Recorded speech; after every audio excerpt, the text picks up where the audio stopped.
जय हिंद दोस्तों, स्वागत है आप सबके आपके अपनी YouTube channel self study Kundan Kumar में। आज बात करेंगे साइकोलॉजी, जिसे हिंदी में मनोविज्ञान कहते हैं, और यह क्लास 12 के बच्चों के लिए है, जिसमें आज आप सबके लिए लघु एवं दीर्घ उत्तरीय प्रश्न उत्तर कराएंगे, जो कि आज का जो है सेट 2 है प्यारे बच्चों।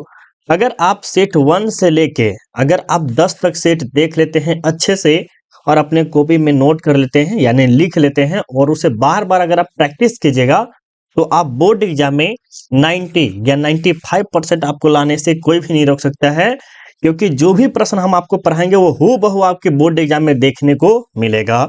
और ये क्लास 12 के बच्चों के लिए है, और इसमें सिर्फ और सिर्फ शॉर्ट और लॉन्ग सब्जेक्टिव क्वेश्चन कराएंगे, जो उम्मीद मानिए ये 100% पूछेगा तो पूछेगा।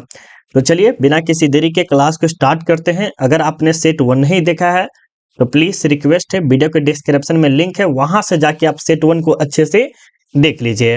अगर आप आगे का सेट देखना चाहते हैं तो चैनल को सब्सक्राइब कर लीजिए और बेल आइकन को ऑल जरूर कर दीजिएगा। टेलीग्राम भी जरूर ज्वाइन कर लीजिए, जहां पर आपको इन्फॉर्मेशन वगैरह दिया जाता है, किसी भी बोर्ड की तरफ से क्या क्या नोटिफिकेशन आया है, तो आप जाके जरूर ज्वाइन कीजिए। लिंक वीडियो के डिस्क्रिप्शन में डाल दिए हैं। अगर आप व्हाट्सएप ग्रुप ज्वाइन करना चाहते हैं तो आप हमें इस नंबर पे मैसेज करके सिर्फ और सिर्फ हाई लिखना है, कॉल नहीं करना प्यारे बच्चों, ठीक है। आपको मैसेज में हाई सिर्फ लिखना है, उसके बाद आपको क्या कर देंगे, व्हाट्सएप ग्रुप का लिंक दे देंगे, वहां से आप ज्वाइन कर पाइएगा, ठीक है। देखिए प्यारे बच्चों, ये प्रश्न जो है लिया गया है बहुत सोच विचार के, पहला नंबर पॉइंट। दूसरा, अगर आप अपने कॉपी में नोट करते हैं तो हम आपको ये निश्चित तौर पे वादा करते हैं प्यारे बच्चों कि आप बोर्ड एग्जाम में गर्दा उड़ा के आइएगा, बशर्ते आपको 10 का 10 सेट आपको क्या होना चाहिए, याद होना चाहिए अच्छे तरह से, ठीक है। चलिए अब के नाम बिना किसी देरी के क्या करते हैं, क्लास को स्टार्ट करते हैं। और पहला प्रश्न जो कि 1 नंबर में क्या करा है कि प्राकृतिक पर्यावरण व निर्मित पर्यावरण में अंतर दें। अब देखिए सर, प्राकृतिक पर्यावरण क्या होता है और निर्मित पर्यावरण क्या होता है, सबसे पहले इन दोनों के बारे में समझना बहुत ही ज्यादा जरूरी है। तो प्राकृतिक पर्यावरण जो स्वयं भगवान द्वारा कह सकते हैं, या आप जो कह सकते हैं उसके द्वारा, या आप ऑटोमेटिक जो अपने आप निकलता है या अपने आप बड़ा हो गया, वो होता है प्राकृतिक। क्या सर? प्राकृतिक। निर्मित पर्यावरण क्या होता है सर? जो मानव के सहयोग के द्वारा या मानव के द्वारा अपने गार्डन वगैरह को सजाना या बड़ा बड़ा फूल लगाना, पेड़ पौधा लगाना, जो कि मानव के द्वारा होता है, उसे हम कहते हैं निर्मित पर्यावरण। तो प्राकृतिक पर्यावरण और निर्मित पर्यावरण में अंतर आपको पता चल गया होगा। अब उत्तर कैसे लिखना है, देखिए, प्राकृतिक पर्यावरण उस पर्यावरण को कहते हैं जिसके निर्माण में मानव का कोई योगदान नहीं होता है, स्वयं भगवान या कह सकते हैं नेचर का होता है, प्राकृतिक का उस पे हाथ होता है, इसमें मानव का कोई योगदान नहीं, कोई चीज का हाथ नहीं होता है। तथा इसके विपरीत यानी उसके अपोजिट कह सकते हैं, मानव द्वारा निर्मित वातावरण को निर्मित पर्यावरण कहते हैं। यानी जो मानव पेड़ लगाया है, पौधा लगाया है, फूल लगाया है, वो सब किसके द्वारा है? मानव द्वारा है। तो वो किसके अंतर्गत आएगा प्यारे बच्चों? निर्मित पर्यावरण के अंतर्गत आएगा। उम्मीद है ये प्रश्न आपको 100% समझ में आ गया होगा। अगर आपको समझ में आया है प्यारे बच्चों, तो प्लीज आपसे हम्बल रिक्वेस्ट है कि आप सब वीडियो को लाइक कीजिए, अगर आप आगे का सेट देखना चाहते हैं तब, क्योंकि आपके सपोर्ट के बिना ये संभव नहीं है। जितना आप सपोर्ट कीजिएगा उतना ही जल्दी ये वीडियो आप सबके लिए और जल्दी आ जाएगा प्यारे बच्चों। चलिए अब देखते हैं अगला पॉइंट में, देखिए क्या कह रहा है दूसरा नंबर में कि अंतर समूह प्रतिस्पर्धा क्या है। अंतर समूह प्रतिस्पर्धा क्या है प्यारे बच्चों? तो आप उत्तर में लिखिएगा कि एक समूह का किसी दूसरे समूह के बीच किसी विषय पर अपना अपना वर्चस्व स्थापित करने के लिए प्रतियोगिता होता है, उसे हम क्या कहते हैं? अंतर समूह प्रतिस्पर्धा कहते हैं। इसे हम दूसरी टाइप में हम कह सकते हैं, जैसे 10 लोग हो गया सर, क्या हो गया? 10 लोग हो गए, या 2 लोग हो गया, या 3 लोग हो गया, इसके बीच में कंपटीशन होता है। क्या होता है? कंपटीशन, कि हम जल्दी कप उठा लेंगे, कोई आदमी चाहता है कि हम पहले जॉब ले लेंगे। तो अगर 2 आदमी के बीच में है और एक जॉब है, तो दोनों आदमी के बीच में क्या होगा? कंपटीशन होगा, जिसमें से एक विनर होगा सर। क्या होगा? एक विनर होगा और एक होगा लूजर, होगा ना। तो यही कह रहा है प्रतिस्पर्धा के यही मतलब होता है, ठीक है, जिसमें 2 व्यक्तियों के बीच में क्या होता है? प्रतियोगिता होता है, उसे हम क्या कहते हैं? अंतर प्रतिस्पर्धा कहते हैं। जैसे क्रिकेट विश्व कप 2019 में इंग्लैंड और न्यूजीलैंड के बीच में फाइनल में विजेता बनने के लिए हुआ था, जिसमें से एक विजय हुआ और एक हुआ क्या? हार गया। और आपको पता होगा सर कि 2024 में क्या है सर, 2024 में ही हमारा भारत और क्या हुआ, ऑस्ट्रेलिया के बीच में युद्ध था, जिसमें ऑस्ट्रेलिया जीत गया और भारत हार गया। फिर बाद में जो है सर क्या हुआ, एक और हुआ था जिसमें साउथ अफ्रीका और भारत क्या हुआ, जीत गया, जिसके जश्न वगैरह खूब मनाया गया, याद है ना। बिल्कुल अभी हाल फिलहाल का ही खबर है, ठीक है। उम्मीद है ये अंतर समूह स्पर्धा भी आपको समझ में आ गया होगा। देखिए हम एक बात जरूर कहेंगे, साइकोलॉजी हार्ड सब्जेक्ट है, इसको क्या कीजिए, कॉपी में नोट कीजिए, 100% अच्छा रिजल्ट आपको मिलेगा। अगर आप कॉपी नहीं कीजिएगा तो आपको दिक्कत देगा बाबू, बाकी आपके दायित्व जैसा है आप जो कीजिए। तीसरा नंबर है कि उत्तरदायित्व के बिखराव से आप क्या समझते हैं। उत्तरदायित्व के बिखराव से आप क्या समझते हैं, तो उत्तर में लिखिए कि वैसी स्थिति जिसमें किसी व्यक्ति को कोई कार्य सौंपा जाए। अब देखिए उत्तरदायित्व क्या होता है, जैसे हम आपको सौंपे कि बाबू रे, अगर आपको तुमको अच्छा खासा नंबर लाना है, छोटका मुनका हम जो आपको बोल देंगे और कहेंगे कि आपको ऐसे ऐसे करना है, कॉपी में लिखना है, 2-2 3 बार याद करना है, अच्छा खासा नंबर लाना है, तो हमने क्या किया, आपको कार्य सौंपा, तो वह व्यक्ति उस कार्य को पूर्ण नहीं कर पाता है। अब हम आपको बोले कि कॉपी में लिखेगा और आप कॉपी में न लिख के आपके क्या कर रहे हैं, यूट्यूब का शॉर्ट देख रहे हैं, रील चला रहे हैं, तो उसे हम क्या कहते हैं, उत्तरदायित्व का बिखराव कहते हैं, जिसमें जैसे छात्र सिकंदरा का जो है कार्य छोड़कर अन्य कार्य में लगना, जो कि आपको संभव है। ये प्रश्न और ज्यादा इजी है सर कि उत्तरदायित्व के बिखराव से आप क्या समझते हैं। तो उत्तरदायित्व होता है कि आपके पिताजी ने कोई कार्य सौंपा था और उस पिताजी का आपने कार्य नहीं किया और उसके बदला में कोई और कार्य कर रहे हैं, उसे हम क्या कहते हैं, उत्तरदायित्व के बिखराव कहते हैं। उम्मीद है कि ये भी प्रश्न आपको अच्छे से समझ में आ गया होगा। थोड़ा सा अच्छे से समझाते हैं, भले ही वीडियो थोड़ा सा लंबा बनेगा लेकिन आपके लिए अच्छा होगा प्यारे बच्चों, ठीक है। अगला प्रश्न 4 नंबर में क्या कह रहे हैं प्यारे बच्चों कि समूह के कार्यों का लिखें। क्या कह रहे हैं प्यारे बच्चों, समूह के कार्यों को लिखें। देखिए सर समूह में क्या क्या होता है, जैसे एक पार्टी खड़ा होता है तो उसके आसपास के लोग खड़ा होते हैं ना, इससे क्या होता है, बाहर के जो आक्रमण वगैरह है उससे भी आप बचा हो सकता है। दूसरा जो है आपको सब चीज की पूर्ति हो जाती है, उसके घर से थोड़ा सा मांग के खा सकते हैं, उसके घर से मांग के खा सकते हैं, समूह में अगर रहिएगा तब हर चीज की आपको क्या है, आपको हो ही जाता है। तो समूह के कार्यों को लिखे तो आप उत्तर में लिखेगा कि समूह के निम्नलिखित कार्य हैं। सबसे पहले बाहरी आक्रमण से बचाव, यानी कि कोई देश हो गया, कोई गांव हो गया, कोई नगर हो गया, कोई जिला हो गया या कोई राज्य हो गया, वो आप पे आक्रमण कर रहे हैं तो क्या कर सकते हैं, आप सभी के सभी मिलकर क्या कर सकते हैं, उस आक्रमण का सामना कर सकते हैं, पहला पॉइंट। दूसरा जो है भोजन, आवास और यौन इच्छा की पूर्ति होती है। अगर आप सामाजिक तौर तरीके से रहते हैं तो आपके शादी विवाह हो जाता है, जिससे यौन इच्छा की है पूर्ति हो जाती है। साथ ही साथ अगर आप कमाने वाले हैं, कमासुत है, तो आपको घर वगैरह खरीद सकते हैं, जमीन वगैरह खरीद के आप रह सकते हैं, बढ़िया से आवास मिल जाता है। तीसरा है सर भोजन, जो कि कह सकते हैं ये हमारे शरीर का एक पार्ट है, कह सकते हैं जिसके बिना हम जीवित नहीं रह पाएंगे। तीसरा पॉइंट में क्या है, जैविक व सामाजिक आवश्यकता की पूर्ति होती है। हमारे जीवन में क्या क्या हो गया या हमारे समाज में क्या क्या चीज की जरूरत है, उसको हम क्या करते हैं, पूर्ति करते हैं अपने सामाजिक तौर पे मिलजुल कर, ठीक है। सभी प्रकार के कार्यों में सहायता देते हैं, जैसे हो गया कोई आदमी मर गया, कोई आदमी का शादी विवाह है, कोई लड़की के शादी विवाह है, उसमें पैसा नहीं हो रहा है, तो सब आदमी मिलकर 10-10, 10-20 हजार रुपए इकट्ठा करके क्या करते हैं, दे देते हैं, जो कि अब संभव नहीं रहा, ये समय खत्म हो गया है। तो ये कुछ कार्य है जो कि आप लिख सकते हैं, 2 नंबर कोई नहीं रोकेगा देने से, ठीक है। चलिए सर अगला प्रश्न में क्या कह रहा है प्यारे बच्चों, 5 नंबर में कि पूर्व धारणा को परिभाषित करें। पूर्व धारणा को परिभाषित करें तो उत्तर में लिखेगा कि पूर्व धारणा का शाब्दिक अर्थ होता है किसी के बारे में पहले से विचार करना, या पूर्व धारणा जैसे अंग्रेजी में प्री जडिस कहते हैं, जो लैटिन भाषा शब्द से प्रेडिजिशन से बना है, जिसका मतलब होता है बिना जांच या परीक्षण के ही समस्या का निर्णय दे देना, ठीक है। अब समझिए कि कोई जगह पर क्या हुआ, आतंकवादी हमला हुआ या कोई आदमी क्या क्या वहां पर जाके कट्टा से गोली मार दिया, ठीक है, तो उसके बारे में बिना जाने विचारे और इसका जो है निर्णय कर दिया जाता है, क्या कहता है, निर्णय ले लिया जाता है या दे दिया जाता है, तो उसे हम क्या कहते हैं, पूर्व धारणा को परिभाषित करना, या पूर्व धारणा का जो होता है किसी के बारे में पहले से भी विचार वगैरह करना कि हाँ चलो ये इसके बारे में थोड़ा सा अधिक किया जाए, ठीक है, ये सब होता है सर, ठीक है। अब चलते हैं सर छठा नंबर प्रश्न में क्या कह रहा है सर, छठा नंबर देखिए क्या कि बहिमुखी व्यक्तित्व का वर्णन करें। बहिमुखी व्यक्तित्व का वर्णन करें तो आप उत्तर में लिखेगा कि बहिर्मुखी व्यक्ति उस व्यक्ति को कहते हैं जो सामाजिक, मिलनसार, समस्या से न घबराने वाले तथा न घबराने वाला होता है, इसका विचार कर्ल युग ने दिया है। देखिए सर, न घबराने वाला होता है। अब समझिए इसमें क्या कह रहा है कि बहिर्मुखी में जो होता है सर, आपके गांव के लोग रह रहे हैं, जैसे हम सब हो गए, मिडिल क्लास के आदमी सब है, गरीबी से निकले हुए एक तरह से नहीं कहते हैं गरीबी से निकला हुआ है कि हमारे दादा परदादा जो है ललटेन के दिया में पढ़े हैं। हंसी मजाक नहीं समझेगा, एक जो होता है ना बोलता रहता है, आपके कोई ना कोई जरूर बोलता होगा कि हम सबसे ललटेन से पढ़े हुए हैं, फलना चिलना ये सब आपको बोलता रहता है, ठीक है। तो बहिर्मुखी जो होता है, जो गांव के लोग हो गए और शहर के लोग अलग हो जाता है सर।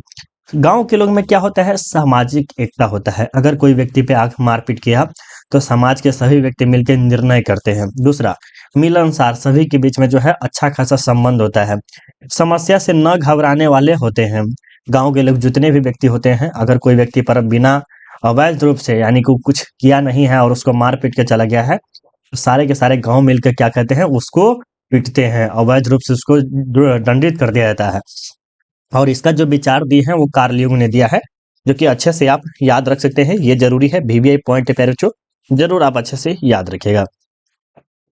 अगला प्रश्न देखिए प्यारे बच्चों, अगला प्रश्न में क्या कह रहा है 7वां नंबर में कि मनोविश्लेषण विधि से गुणों को लिखे। मनोविश्लेषण विधि से गुणों को लिखे, तो आप क्या लिखेगा, तो आप उत्तर में जाइएगा और लिखेगा कि मनोविश्लेषण विधि जिनके जनक सिगमंड फ्रायड है, इस विधि के गुण इस प्रकार हैं। देखिए सबसे पहले पूछेगा कि मनोविश्लेषण विधि के जनक कौन है। क्या है प्यारे बच्चों, मनोविश्लेषण विधि के जनक कौन है, तो आप क्या बताइएगा, सिगमंड फ्रायड। एक बार कमेंट कर दीजिएगा प्यारे बच्चों, अच्छा रहेगा। कौन है, सिगमंड फ्रायड है। और इसके द्वारा जो है इस विधि के बारे में वर्णन वगैरह किया गया है। सबसे पहला जो विधि है क्या है सर, कि व्यक्ति मूल्यांकन में सहायक है, निर्णय लेने में कठिनाई का न होना। इस विधि के तहत कहा गया है, किसके द्वारा, मनोविश्लेषण विधि के द्वारा, कि हमारे मानसिक तौर पे किसी भी निर्णय लेने में कठिनाई नहीं होता है कि आज मुझे एक बोरा चावल खरीदना है, या आज मुझे ये कार्य करना है, आज मुझे हिस्ट्री पढ़ाना है, आज मुझे ज्योग्राफी पढ़ाना है। तो ये सब क्या कठिनाई का ना होना, ये सब कुछ निर्णय है, धड़क दौड़ लेना है, ठीक है। आगे चलते हैं।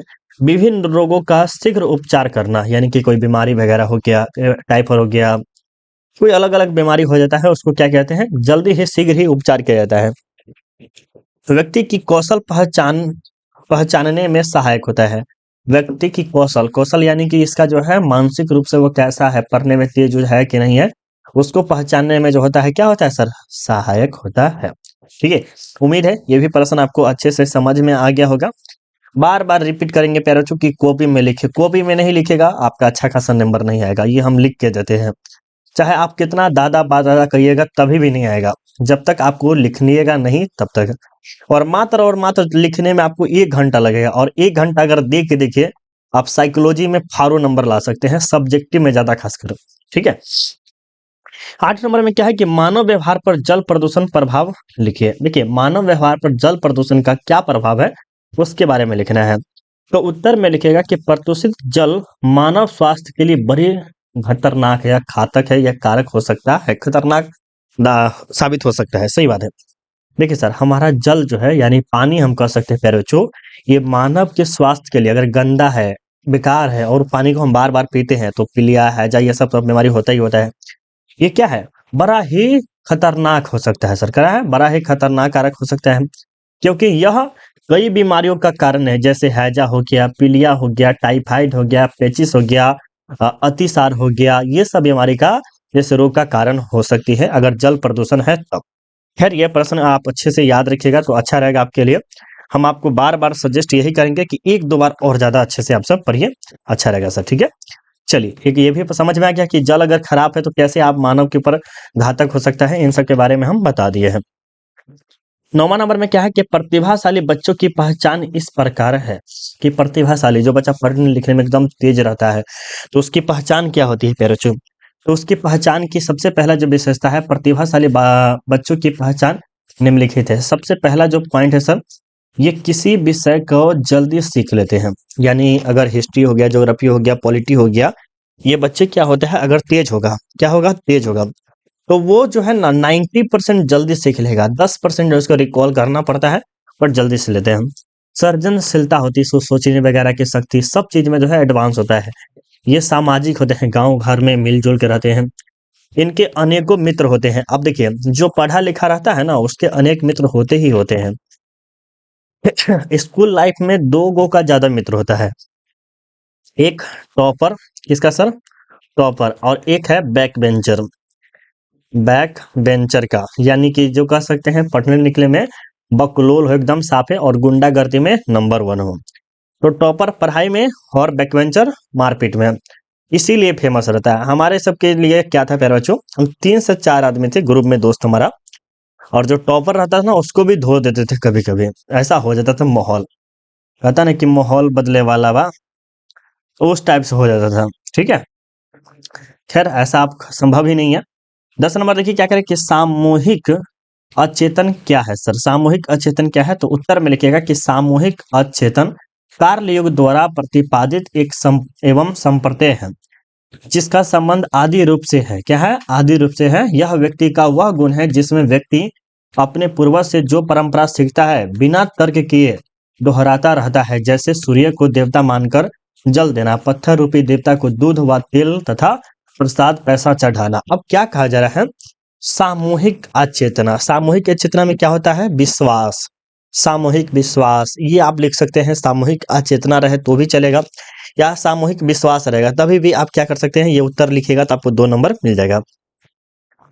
कैसे मिलेगा? देखिए, ये कहने का अर्थ क्या है, कह रहा है कि जैसे हमारे पापा हो गए, पापा के भी पापा यानी कि दादा हो गए, दादा के भी पापा हो गए परदादा, तो वो सब जो है क्या करते थे, वो जो है सूर्य को क्या मानते थे? देवता मानते थे, और बिना उसको देवता मान के क्या करते थे? जल चढ़ाते थे, हे सूर्य देव हमारे ऊपर कृपा बनाए रखे। पत्थर रूपी देवता को दूध व तेल पैसा वगैरह सब चढ़ाता है, जैसे भोले जी हो गया, ये फीलिंग वगैरह में दिखाया जाता है, लेकिन वास्तव में ये सब हमारे लिए धर्म है, सनातन धर्म को बनाया जाता है। अच्छा है, भले ही पीके फीलिंग बनाया गया है आमिर खान के द्वारा, ये बकवास है अगर कहा जाए तो। अगर मान्यता है तो आप पत्थर को भी अगर देवता मानते हैं तो वास्तव में सब चीज संभव है। ठीक है, तो यहाँ पर अपनी सनातन धर्म के लिए जो होता है, या जो भी इस्लाम धर्म को जो भी है प्यारे बच्चों, इसके लिए कोई अथी नहीं, अपने अपने धर्म से अब खैरियत रखें, ज्यादा इस पे विश्वास नहीं करना है, फीलिंग वगैरह पे याद रखिएगा। ठीक है, आगे चलते हैं। 11 नंबर में क्या कह रहे हैं प्यारे बच्चों कि तनाव स्वास्थ्य किस तरह से प्रभावित करती है? तनाव स्वास्थ्य जो है वो किस तरह से प्रभावित करती है? तो उत्तर में लिखेगा कि तनाव स्वास्थ्य को निम्नलिखित तरीके से प्रभावित करती है। सबसे पहले, अब जो है स्वास्थ्य हमारी जीवन है, स्वास्थ्य जीवन जो है, और उसको तनाव जो है किस तरह से बिगाड़ देती है आप सोचिए। सबसे पहले टेंशन, टेंशन कि हर भाई परीक्षा में फेल हो जाए तो की होती, मम्मी मारती, फलना चिलना, इसके कारण आप सोते नहीं हैं। अगर आप नींद बढ़िया नहीं लीजिएगा तो आप काम नहीं कीजिएगा। मेरा ये असूल है, जब तक हमारा नींद भरपूर नहीं आएगा, और सुबह को हम जरूर सोते ही सोते हैं, सुबह को सोएंगे, काम करने में फ्रेशनेस, पढ़ने में भी फ्रेशनेस, सभी चीज मिलेगा। तीसरा, आप दारू वगैरह शराब वगैरह पीने लगे, उसके कारण होता है, तो और रीजन आप लिख सकते हैं। तो आप क्या लिखेगा कि तनाव स्वास्थ्य को निम्नलिखित तरीकों से प्रभावित करती है। ये हमारा जो तनाव टेंशन होता है उसके कारण हमारा शरीर वगैरह बेकार होता है। तो व्यक्ति की निद्रा में कमी आ जाता है। सही बात, अगर आपके सोने के टाइम है 6 घंटा और आप 2 घंटा से 1 घंटा सोते हैं तो क्या होगा, ये आपके कमी आ जाती है, जिससे व्यक्ति में क्या होता है, चिड़चिड़ापन उत्पन्न हो जाता है। वो चाहता है कि सोए लेकिन सोने नहीं देता, तो चिड़चिड़ापन क्या होता है, उत्पन्न हो जाता है। व्यक्ति की पाचन तंत्र, श्वसन तंत्र, नाड़ी तंत्र प्रभावित हो जाती है। पैरों क्या होती है? पाचन तंत्र, श्वसन तंत्र, नाड़ी तंत्र, ये सब क्या होते हैं पैरों, प्रभावित हो जाती है, यानी कि खराब होने लगती है। उसका काम करने का तरीका उल्टा फुल्टा होने लगता है, कभी दस्त, फुलना चिलना, कुछ न कुछ होना ही स्टार्ट हो जाता है। तीसरा, तनाव के कारण व्यक्ति विभिन्न प्रकार के मादक द्रव्यों का सेवन करने आदि बन जाता है, यानी कि अफीम हो गया, गांजा हो गया, ड्रैगन कहता है वो हो गया, क्या अफीम, स्मैक हो गया, ये सब तरह तरह की चीजों का लेना स्टार्ट कर देता है सब। चौथा में जो है, तनाव के कारण व्यक्ति सही निर्णय नहीं ले पाता है। जब उनके पास टेंशन रहता है, बार बार टेंशन सोचता रहता है कि क्या होगा, नहीं होगा, नहीं होगा, उसको लेकर क्या है, वो अच्छा निर्णय नहीं ले पाता है सर। तनाव के कारण व्यक्ति तनाव के कारण व्यवहार से घटा हुआ, परिवार में कलह भी हो जाता है, और व्यक्ति बीमारी का शिकार भी हो जाता है। तो सर तनाव जो है जीवन को बर्बाद कर देता है। टेंशन अगर कहा जाए तो, अगर आपको सीधा पूछ लिया जाए कि तनाव जो है स्वास्थ्य किस तरह से प्रभावित करते हैं, तो सभी सर तनाव, तनाव मतलब टेंशन, क्या टेंशन। तो टेंशन किसका, परीक्षा का। उससे हम क्या करते हैं, मादक द्रव्य पीने लगते हैं। उससे क्या होता है, निद्रा से कमी में हो सकता है, हमारे परिवार में कलह क्लेश हो जाता है, सामाजिक स्थिति में हमें अच्छा खासा नहीं जान पहचान मिल पाता है। तो ये सब लिखेगा प्यारे बच्चों, आपको 5 नंबर दे देगा। ठीक है, कितना, 5 नंबर देगा बाबू, याद रखिएगा। सब्जेक्टिव 5 नंबर का है, इसमें कोई 5 नंबर शक की बात नहीं, 5 नंबर दे देगा। अब एक रिक्वेस्ट करेंगे, अगेन आप रिक्वेस्ट कर रहे हैं प्यारे बच्चों, प्लीज प्लीज रिक्वेस्ट है बाबू, लाइक कीजिए। इतनी मेहनत लगती है ना वीडियो बनाने में, वो भी साइकोलॉजी सब्जेक्ट। हिस्ट्री में मुझे मेहनत नहीं लगता है, हिस्ट्री ज्योग्राफी या आप हिंदी कह दीजिए, 3 सब्जेक्ट में मुझे तनिक भी मेहनत नहीं लगता है, और होम साइंस में भी। लेकिन ये जो साइकोलॉजी है ना, ये माइंड का, दिमाग का दही कर देता है। लेकिन आपकी बदौलत सिर्फ ला रहे हैं, तो आपका कर्तव्य क्या है, वीडियो को लाइक करना नहीं है, कर दीजिए बाबू, अच्छा रहेगा। प्लीज रिक्वेस्ट है, और वीडियो को शेयर कीजिए अपने दोस्त भाई बहन जहां हो सब तरफ। ठीक है, चलिए 12 नंबर देखिए क्या कह रहा है कि अनुरूपता तथा अनुपालन में अंतर देना। अनुरूपता और अनुपालन में अंतर देना है। तो आप उत्तर में लिखेगा कि अनुरूपता वैसी स्थिति है जिसमें कोई व्यक्ति अपने व्यवहार को दूसरे की जैसा करने का प्रयास करता है। जैसे हम ये YouTube किसी के देख के ही सीखे हैं, पहले क्या है, किसी के देख के ही YouTube सीखे हैं। ठीक है, तो ये इसका कारण है।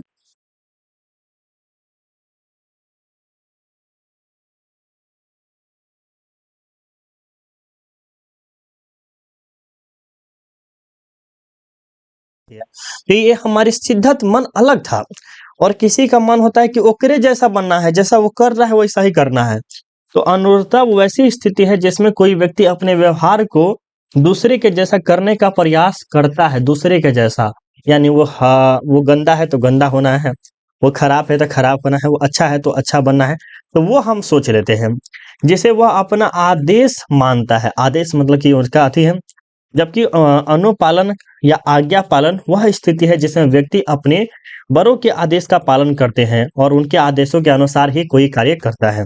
जैसे हम आपके लिए क्या हुए, बड़े भाई की तरफ समान हुए, या आप हमें सर भी बोलते हैं, बहुत सारे बच्चे जो है सर बोलते हैं, या हम आपके बड़े भाई हो गए। ठीक है, तो बड़े भाई का कर्तव्य क्या होता है, आपको आज्ञा देना है, बाबू रे कि तुम इस तरह से पढ़ोगे तो इस लाइन में जाओगे, इस तरह से पढ़ोगे तो इस लाइन में जाओगे।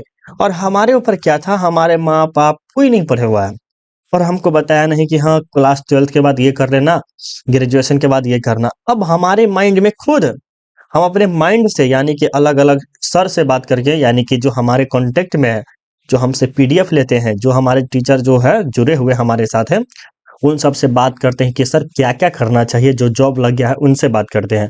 तो वो हमारे लिए क्या हुआ, सीनियर हुआ। भले ही हमसे पीडीएफ लेके एक छात्र के रूप में है, लेकिन है तो सीनियर है सर। ठीक है, तो इस टाइप से आप इसे भी समझ सकते हैं। अनुपालन और आज्ञा पालन क्या होता है सर, समझ में आ गया होगा, उम्मीद है सर।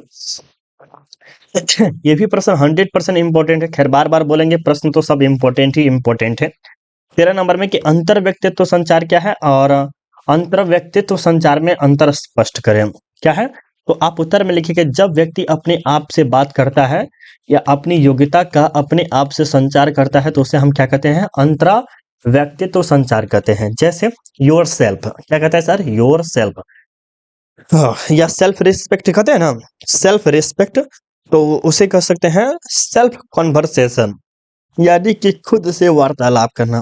अरे भाई आज हमने क्लास लिया हिस्ट्री का, क्या वो अच्छा खासा व्यू जाएगा, क्या बच्चा को पसंद आया, क्या बच्चा इस वीडियो में अच्छा खासा कमेंट करेगा। तो ये अपने आप से बात कर रहे हैं सर, क्या करें, अपने आप से बात कर रहे हैं हम। वही अंतर व्यक्तित्व क्या होता है सर, इसमें इसके विपरीत यदि दो व्यक्तियों अपने कुशलता से विचारों का आदान प्रदान करता है, तो उसे हम क्या कहते हैं, अंतर व्यक्तित्व संचार कहते हैं। जैसे यहाँ पर हो गया रवि हो गया, और यहाँ पर पवन हो गया, इन दोनों के बीच में क्या हो रहा है, बातचीत हो रहा है।